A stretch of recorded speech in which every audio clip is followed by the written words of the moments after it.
Hello students, welcome in synergy edutech. Upon discuss करेंगे आज multiple choice question of empirical formula and molecular formula और कुछ question percentage composition के। मैंने इसकी थ्योरी कंप्लीट कर ली है। आपको अगर थ्योरी में डाउट आता है तो आप पिछले वीडियो दोबारा देख सकते हैं या फिर मुझसे कमेंट बॉक्स में पूछ सकते हैं। तो ज़्यादा देर ना करते हुए शुरू करते हैं फर्स्ट क्वेश्चन से। Empirical formula of A compound represent, मतलब एम्पिरिकल फार्मूला किसी भी कंपाउंड का क्या बताता है। ऑप्शन नंबर 1 है the element present in that compound, b the simplest ratio of atoms of element present in that compound, c actual number of atoms of element present in one molecule of that compound, D arrangement of all atom present in one molecule of that compound। अब देखो option number A तो होगा नहीं। Element present in that compound, element तो 3 है, तो क्या वो सिर्फ उनके सिंबल बताएगा? नहीं, वो उनका सिंपलेस्ट रेशियो बताएगा, है ना। तो ऑप्शन बी ज्यादा अप्रोप्रिएट है कि सिंपलेस्ट रेशियो बताएगा एटम्स का जो किसी भी कंपाउंड में प्रेजेंट हो। अपन ने इसके काफी सारे क्वेश्चन भी किए, वहां पे अपन सिंपलेस्ट रेशियो फाइंड कर देते हैं। सी इसलिए गलत है क्योंकि एक्चुअल नंबर नहीं बताएगा। एक्चुअल नंबर तो डिपेंड करेगा उस कंपाउंड का मास वगैरह कितना है, और अरेंजमेंट भी नहीं बताएगा, सिर्फ वो बताएगा सिंपलेस्ट रेशियो। तो आपके क्वेश्चन नंबर 1 का आंसर हो जाएगा बी। क्वेश्चन नंबर 2 पे आइए। क्वेश्चन नंबर 2 है आपका the percentage of hydrogen is maximum in. बिल्कुल बेसिक सा क्वेश्चन है। देखो हाइड्रोजन किस में सबसे ज्यादा है, यानी कि मास हाइड्रोजन का किस में ज्यादा है। तो फर्स्ट ऑप्शन में देखिए 12 ग्राम कार्बन के लिए फर्स्ट ऑप्शन है CH4, तो यहाँ 12 ग्राम कार्बन के लिए 4 ग्राम हाइड्रोजन है, ठीक है। सेकेंड ऑप्शन देखिए अब यहाँ पे C2H4, C2H4 में क्या है 24 ग्राम के लिए आपके पास 4 ग्राम हाइड्रोजन है। थर्ड ऑप्शन में है C6H6, तो यहाँ पे 72 ग्राम के लिए 6 ग्राम हाइड्रोजन है। और फोर्थ ऑप्शन है C2H2, यहाँ पे 24 ग्राम के लिए 2 ग्राम हाइड्रोजन। अब देखते हैं रेशियो कितना आता है। यहाँ पे आएगा 1:3, यहाँ आएगा 1:6, यहाँ आएगा 1:12, यहाँ आएगा 1:12। अब देखो सबसे ज्यादा परसेंटेज हाइड्रोजन का कहाँ होगा, वो होगा फर्स्ट ऑप्शन में, क्योंकि यहाँ पे 3 ग्राम कार्बन के लिए आपके पास 1 ग्राम हाइड्रोजन है। तो यहाँ पे जो परसेंटेज है हाइड्रोजन का वो सबसे ज्यादा आएगा।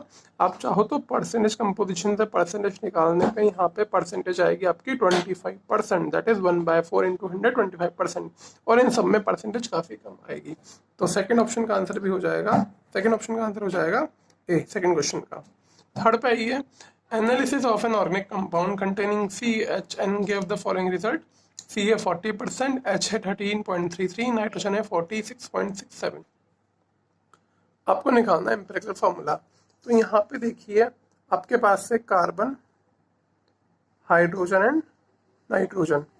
कार्बन है आपके पास 40%, हाइड्रोजन आपके पास 13.33 और नाइट्रोजन आपके पास 46.67%। अपन सिंपली क्या करते थे, इसको ग्राम में लिख लेते थे। 100 ग्राम मास मान के 40 ग्राम, 13.33 ग्राम और 46.67 ग्राम, और क्या करते थे मोल निकालते थे। तो divide by 12, divide by 1, divide by 14। अब आप मोल जब निकालोगे तो ये कितनी कैलकुलेशन आएगी आप कर लीजिए।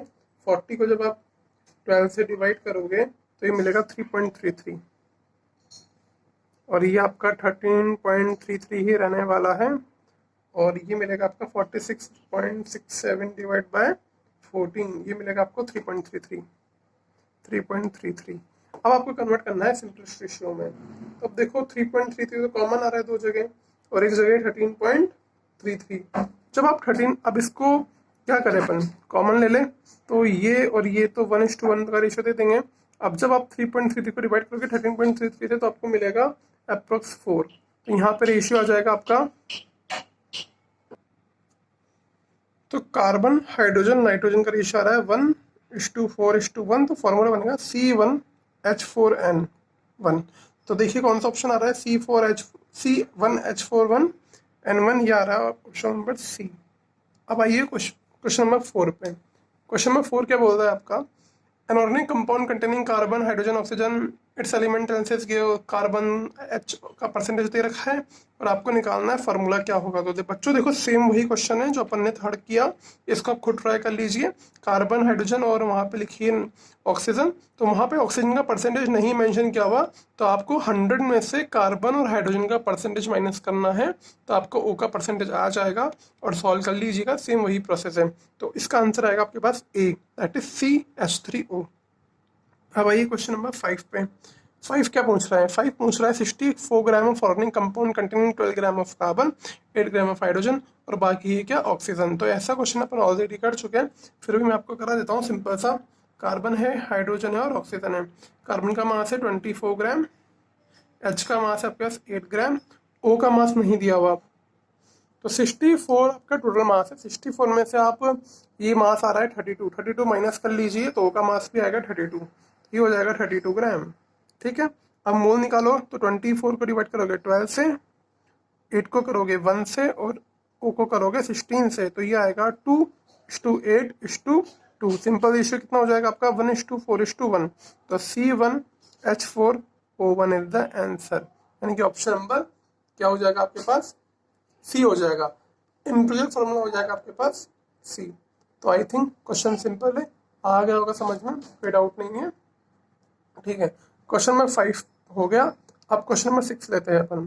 क्वेश्चन नंबर 6 बोल रहा है आपके पास an alkane has an C/H ratio by mass is this. Alkane है, अल्केन में क्या होता है देखो, जनरल फॉर्मूला होता है CnH2n+2। ये आपने 10th क्लास में पढ़ा होगा, नहीं पढ़ा तो आप इसको पढ़ लोगे IUPAC नॉमेनक्लेचर में। अल्केन का फॉर्मूला होता है ये, अगर हाइड्रोजन 1 है तो कार्बन 1 है तो हाइड्रोजन हो जाएंगे 4, कार्बन 2 है तो हाइड्रोजन हो जाएंगे 6।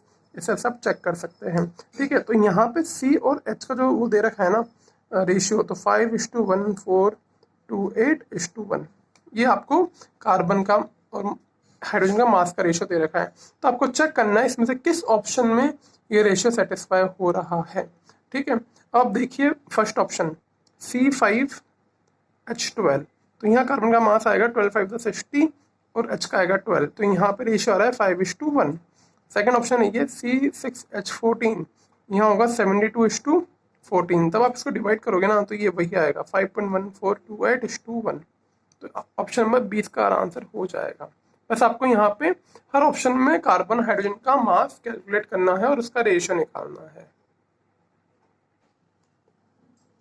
If two compounds have the same imperial formula but different molecular formula, they must have। अब इसका आंसर क्या होगा? अगर यहाँ पे इंपीरियल फार्मूला सेम है पर मॉलिक्यूलर फार्मूला डिफरेंट है, तो क्या होगा? Different percentage composition. देखो ये नहीं होगा, मैंने आपको पहले बताया था परसेंटेज कंपोजिशन सेम रहता है, वो वेरी नहीं करता। डिफरेंट मॉलिक्यूलर वेट, हाँ ये सही ऑप्शन है, डिफरेंट मॉलिक्यूलर वेट। क्यों? क्योंकि आपको याद है वहाँ पे n किलो निकालते थे अपन, molecular weight divide by empirical weight. अब देखो मॉलिक्यूलर वेट वेरी होगा तो n की वैल्यू वेरी होगी, चाहे एम्पिरिकल फार्मूला सेम हो, पर वहाँ पे आपका मॉलिक्यूलर फार्मूला डिफरेंट आएगा क्योंकि n की वैल्यू वेरी होगी मॉलिक्यूलर वेट चेंज होने से। और क्वेश्चन नंबर, तो यहाँ पे 7th का आंसर हो जाएगा बी। क्वेश्चन नंबर 8 पे आइए, the molecular weight of an organic compound is 88 gram, it contain. Carbon का परसेंटेज दे रखा है, H का परसेंटेज दे रखा है और ऑक्सीजन नहीं दिया हुआ, तो ऑक्सीजन का परसेंटेज तो आप इजीली निकाल लोगे 100 में से कार्बन और H का परसेंटेज माइनस करके। ठीक है, अब आपको क्या करना है, यहाँ पे EF आएगा, EF आने के बाद इम्पिरिकल वेट निकालोगे, फिर आप निकालोगे मॉलिक्यूलर वेट।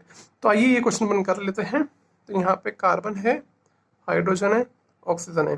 कार्बन का आपके पास परसेंटेज है 54.55, हाइड्रोजन का है 9.10 और O का परसेंटेज कितना आएगा? आप 100 में से माइनस कर लीजिए, आप खुद भी कैलकुलेट करिए मेरे साथ साथ।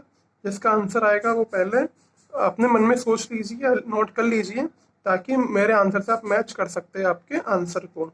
तो ये आंसर आएगा 36.35। ठीक है, अब आपको मोल निकालना है, तो इसको divide by 12 divide by 1 divide by 16। देखो शॉर्ट में करो, मैं बार बार वही स्टेप नहीं रिपीट कर रहा। तो मोल निकालने के लिए 54.55 को अपन 12 से डिवाइड करेंगे तो ये मिलेगा 4.5 के अराउंड, ये हो जाएगा 9.1 और ये हो जाएगा आपके पास 36.35 को डिवाइड करो आप 16 से, ये हो जाएगा 2.27।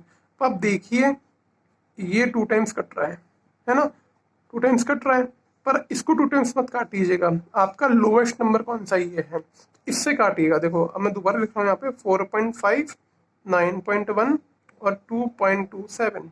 अगर इसको मैं अप्रोक्स 2.25 मान लूँ तो ये 2 टाइम्स कट जाएगा, है ना, और ये कट जाएगा 4 टाइम्स। तो यहाँ पे रेशियो मिल जाएगा CHO का 2:4:1। तो एम्पिरिकल फार्मूला आपका हो गया ये वाला। बच्चों ये आपको काटना नहीं आ रहा हो तो एक काम करिए, जो स्मॉलेस्ट आपकी वैल्यू आ रही है उसको सबसे डिवाइड कर दीजिए, तो ये तो 1 बन जाएगा। जब 4.5 को डिवाइड करोगे 2.27 से तो 2 बन जाएगा, 9.1 को डिवाइड करोगे 2.27 से तो अप्रॉक्स 4 बन जाएगा, तो C2H4O। तो एम्पिरिकल वेट कितना आएगा 24 + 4 + 16, ये हो जाएगा 16 4 20, 20 और ये हो जाएगा 44। ठीक है, अब एन किलो निकालेंगे, एन किलो होती है molecular weight upon empirical weight. Molecular weight आपको दे रखा है 88 और एम्पिरिकल वेट आ रहा है आपका 44। ठीक है, तो एन किलो हो जाएगी 2। तो मॉलिक्यूलर फार्मूला क्या हो जाएगा आपका, वो होता है एम्पिरिकल फार्मूला, उसके बाहर अपन लिखते हैं एन। तो एम्पिरिकल फार्मूला को 2 से मल्टीप्लाई कर देंगे, क्या हो जाएगा C4H8O2, C4H8O2। तो आपका ऑप्शन नंबर हो जाएगा फर्स्ट, तो 8th का आंसर हो जाएगा आपका ए।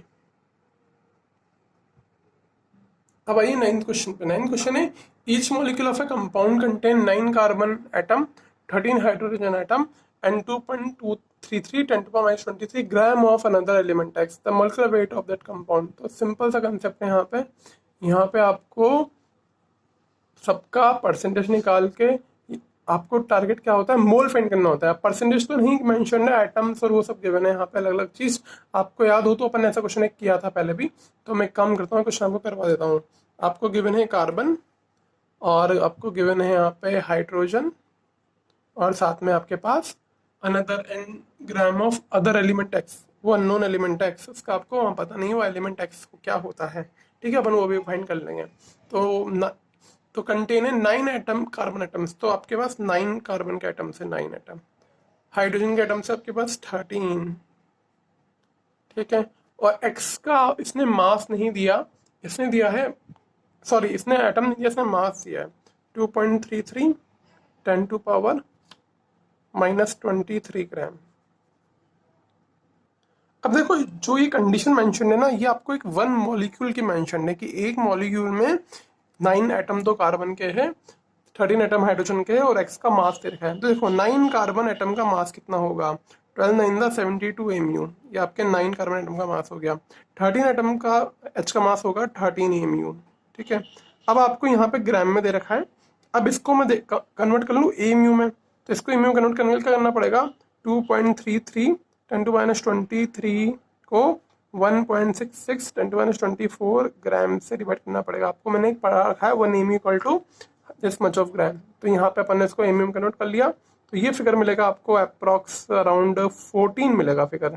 ठीक है, अब ये 1 मॉलिक्यूल के पूरे एटम का मास आ गया, इसको ऐड कर लीजिए 72 + 13 + 14, ये हो जाएगा आपके पास 72, सॉरी ये 72 नहीं आएगा, ये 108 आएगा, ये आएगा 108। कितना आएगा ये 108, मैंने थोड़ा गलत लिख दिया, 108 हो गया, और ये हो जाएगा 13, तो ये हो जाएगा 121 और 135। 135 is the molecular weight of molecule of the given atoms. ठीक है, काफी सिंपल सा पार्ट था। ठीक है, अब क्वेश्चन नंबर 10 पे आइए। 10 क्या बोल रहा है, एक मिनट, 9th का आंसर हो जाएगा B, option number B. 10th पे आइए, compound possesses 8% sulphur by mass. अब देखो इस टाइप का क्वेश्चन आपने पहले नहीं किया, एक कंपाउंड है उसमें से 8% मास है सल्फर का। तो देखो इसको समझो कैसे करेंगे, इससे आपको बहुत सारे क्वेश्चन मिलेंगे। लेट मास ऑफ कंपाउंड भी 100 ग्राम, आपने 100 ग्राम ले लिया कंपाउंड का मास। अब उसमें 8% क्या है, 8% मास ऑफ सल्फर, इसका मास है, सल्फर का मास है, मतलब क्या हो गया 8 ग्राम सल्फर का मास आ गया। ठीक है, 8 ग्राम सल्फर का मास आ गया। अब देखो एटॉमिक वेट कितना होता है सल्फर का, एटॉमिक वेट होता है इसका 32 ग्राम। तो अगर अपन एक एटम भी सल्फर का मान के चले ना, एक एटम भी सल्फर का मान के चले, तो देखो यहाँ पे अगर मैं 8 ग्राम सल्फर ले रहा हूँ, 8 ग्राम सल्फर के लिए मेरे कंपाउंड का मास आ रहा है 100 ग्राम। 1 ग्राम सल्फर के मेरे कंपाउंड का मास आएगा 100 डिवाइड बाय 8 ग्राम। ठीक है, तो 32 ग्राम सल्फर के लिए मास कितना आएगा, क्योंकि कम से कम एक एटम तो होगा ही होगा ना यार सल्फर का, ऐसा तो है नहीं हाफ एटम हो या 1.5 एटम हो, कम से कम एक एटम तो होना चाहिए, तभी तो लीस्ट मोलिकुलर मास निकलेगा। तो एक एटम मतलब, एक एटम मतलब मैंने मोल के लिए बात कर रहा हूँ, तो एक एटम मतलब उसका मास होगा 1 मोल के लिए 32 ग्राम। तो 32 ग्राम के लिए कंपाउंड का मास कितना हो जाएगा, क्योंकि 8 ग्राम के लिए कंपाउंड का मास है 100, 1 ग्राम के लिए मास आएगा 100 बाई 8 ग्राम, तो 32 ग्राम के लिए मास हो जाएगा 100 बाई 8 इंटू 32, दैट इज 400 ग्राम। ऐसे आपको काफ़ी सारे क्वेश्चन मिलेंगे, सब में यही कंसेप्ट लगाना है। ठीक है, समझे। देखो दोबारा से एक और क्वेश्चन करा रहा हूँ 9th वाला, अगर अभी समझ में नहीं आया तो आप समझ जाओगे। 10th का आंसर हो जाएगा आपका बी। अब आ जाइए 11th पे। 11th में देखा है insulin contain 3.4% sulphur, minimum molecular weight बताना इंसुलिन का। तो let weight of insulin, weight of insulin कितना लेंगे अपन, 100 ग्राम। ठीक है, अब उसमें आपको क्या दिया, 3.2% सल्फर दिया हुआ है, तो 3.2 ग्राम ऑफ सल्फर के लिए वेट कितना चाहिए अपन को, कंपाउंड का 100 ग्राम चाहिए। तो 1 ग्राम सल्फर के लिए कितना चाहिए होगा, 100 बाय 8, 100 बाय 3.2, तो आपके पास कम से कम एक एटम तो होगा ही सही ना यार इंसुलिन का। तो एक एटम का मॉलिक्यूलर मास कितना होता है 32, तो 32 ग्राम इंसुलिन के लिए कितना कंपाउंड का मास चाहिए होगा, 100 डिवाइड बाय 3.2, नहीं सॉरी 3.4 है, 3.4 मेंशन है क्वेश्चन में, 3.4 इंटू 32, इसको सॉल्व करेगा तो ये मिलेगा आपको अराउंड, कितना हो जाएगा आपका, सॉल्व करने पे कैलकुलेशन करिए इसकी, इसका आंसर आ जाएगा 940 के अराउंड आ जाएगा। ये कैलकुलेशन करने पे आपको मार्क्स मिलेगा 941 के अराउंड, तो आपका आंसर हो जाएगा डी। काफ़ी सिंपल क्वेश्चन है। अगर अब इस तरह के क्वेश्चन आपके साथ है तो आप इजीली कर लोगे। ये क्वेश्चन होते हैं परसेंटेज कंपोजिशन के। नेक्स्ट क्वेश्चन है substance found to contain 7% of nitrogen. अब यहाँ पे क्या दे रखा है, सल्फर की जगह आपको नाइट्रोजन दे दिया, तो अब आई थिंक आप कर लोगे सिंपल सा वही। अब मैं डायरेक्ट लिख रहा हूँ, देखो यहाँ पे है ना, 7% के लिए आपका कंपाउंड हो जाएगा 100%, तो 7 ग्राम के लिए हो जाएगा 100 ग्राम कंपाउंड। और आपको दे रखा है मिनिमम मॉलिक्यूलर वेट, तो कम नाइट्रोजन का एक एटम तो होगा ही होगा, तो उसका मास होता है 14 ग्राम, तो ये हो जाएगा 100 डिवाइड बाय 7 इंटू 14, तो हो जाएगा 200। तो कम से कम 200 ग्राम तो उसका मिनिमम मॉलिक्यूलर वेट होगा ही होगा। आई होप आप लोगों को क्वेश्चन समझ में आ रहे होंगे। अब देखो नेक्स्ट 3 क्वेश्चन है, 13 क्वेश्चन है यहाँ पे। peroxide enzyme isolated from human red blood cells was found to this and this। इसमें मास से लिखा है इसको सेलेनियम का 0.29%।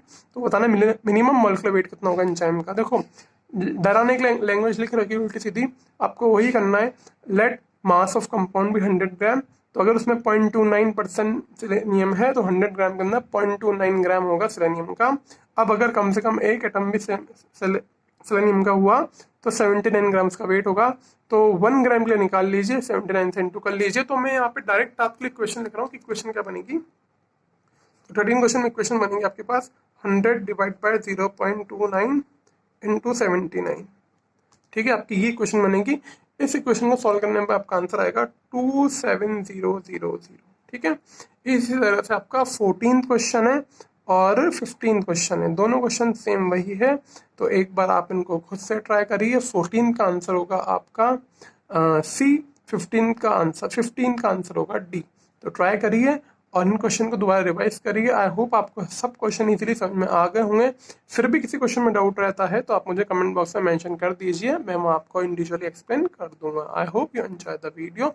मिलते हैं नेक्स्ट वीडियो में एक नए टॉपिक के साथ।